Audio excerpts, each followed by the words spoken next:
Ah, du coup, la transition, elle est toute trouvée avec une question de ALX-IBS qui dit le brevet fédéral Cross Training Force que Yo a passé, enfin moi en l'occurrence, euh, qu'en est-il? Alors, qu'en est-il? Quels sont les prérequis? Alors, les prérequis, bah, c'est simple, il y en a pas, puisque c'est un brevet fédéral. Donc, ce qui est demandé par contre, c'est que les gens soient pratiquants de cross-training quand même depuis 1 à 2 ans pour pouvoir être vraiment à l'aise dans la discipline, sur la terminologie, sur la manière de créer les séances, etc. etc. Donc, il est quand même demandé un prérequis de pratique, tout simplement. Euh, En dehors de ça, il faut être inscrit à un CSLG ou un CSA. Et ensuite, on peut aller faire cette formation. Cette formation, elle est vraiment très très bien faite. Euh, à titre perso, j'ai un DocStaps, donc je connais un petit peu les contenus de formation et je peux vraiment dire que la formation du Cross Training Force est très intéressante et très détaillée. Le conseiller technique national, donc Adrien Chartier, est un excellent pédagogue. On fait ça sur une semaine, donc c'est dense, c'est rythmé, c'est très approfondi. Donc c'est pas un truc en 2 speed qu'on te donne comme ça.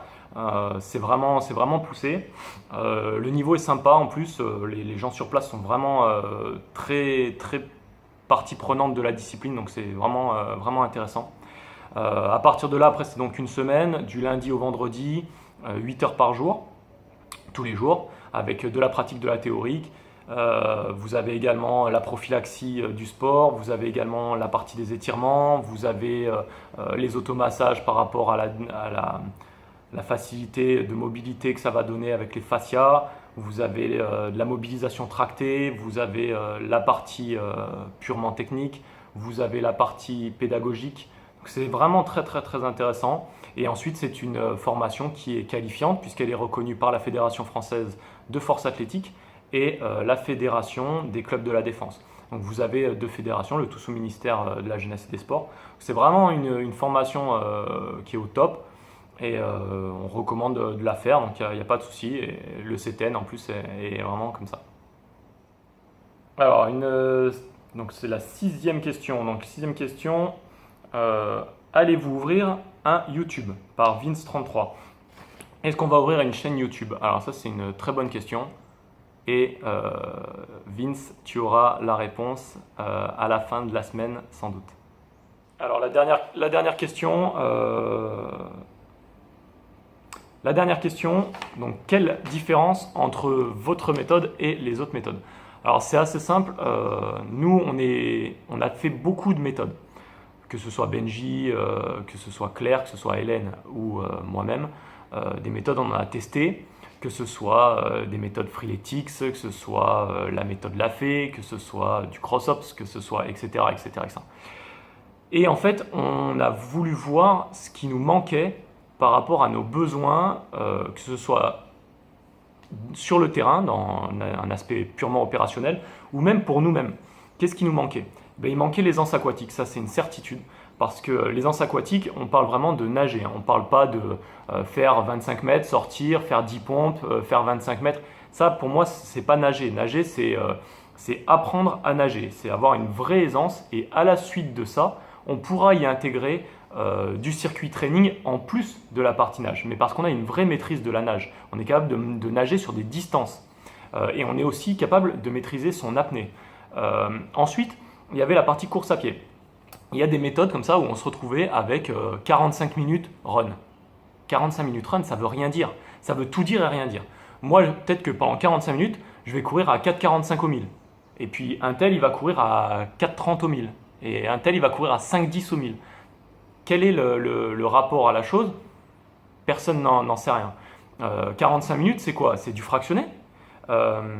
C'est 45 minutes où on fait des alternances vite, lent, on fait de la côte, on fait du relief, on fait quoi? Donc 45 minutes run pour moi ne veut rien dire. C'est pour ça qu'on s'est attaché à faire une partie cardio qui soit faite en fonction de votre VMA et avec des alternances fractionnées, fartlek, qui est une autre forme de fractionné, de la côte, des distances longues, des distances courtes, etc. etc. Et là on arrive sur un travail intéressant.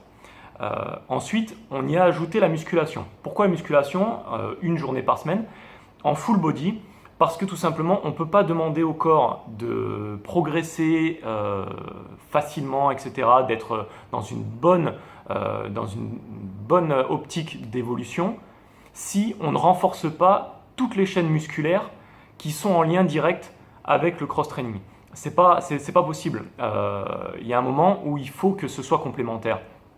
Et tous les sportifs dans n'importe quelle discipline font de la musculation parce qu'il y a nécessité de renforcer les chaînes musculaires qui sont impliquées dans la pratique sportive. Et ensuite, on a la partie cross-training pure qui là pour nous est toujours le cœur de nos séances. Donc c'est pour ça aussi qu'on a fait une inversion.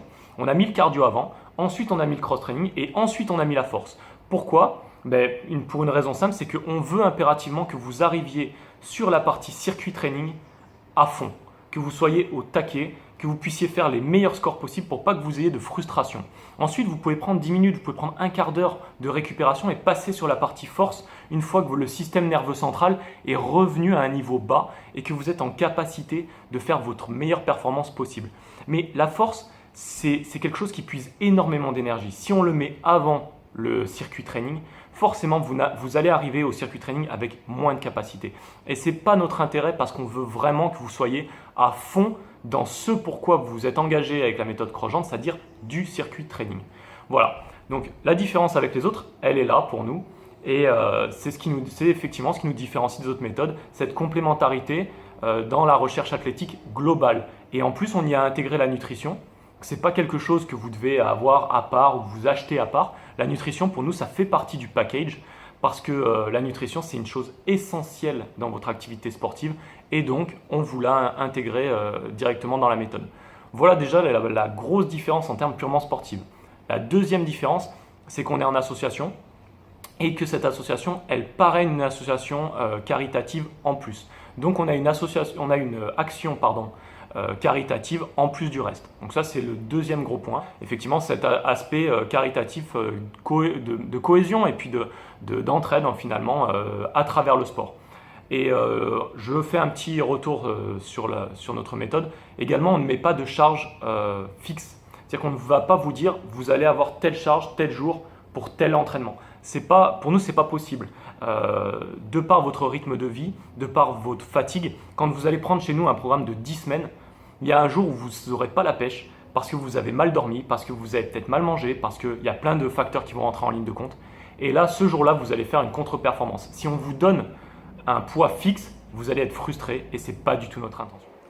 Voilà, c'est la fin de cette vidéo. On espère qu'elle vous a plu, qu'elle vous a apporté les réponses à vos questions. On va faire un dernier petit point, hein. On est très clair. On n'est pas là pour critiquer d'autres méthodes, dire que nous on est meilleurs, qu'on va vous apporter le savoir et la lumière sur tous les peuples. C'est pas du tout le but. Il y a de la place pour tout le monde. C'est aussi en s'inspirant les uns des autres qu'on apprend beaucoup de choses. C'est pour ça aussi que nous on se met à jour très régulièrement, qu'on essaye d'aller dans des qualifications et dans des formations pour vous apporter du nouveau, pour vous apporter du concret. Donc voilà, il n'y a pas de notion critique ou quoi que ce soit dans cette vidéo, vous l'aurez bien compris, ce n'est pas du tout l'état d'esprit Cross-Gen. Donc si ça vous a plu ou si vous avez besoin de nouvelles réponses, n'hésitez pas à nous écrire. Mettez un petit pouce bleu sur la page officielle de manière à nous suivre et à avoir tous nos conseils en temps réel. Et puis on se retrouve bientôt. Allez visiter crossgen.com et à bientôt pour de nouveaux projets.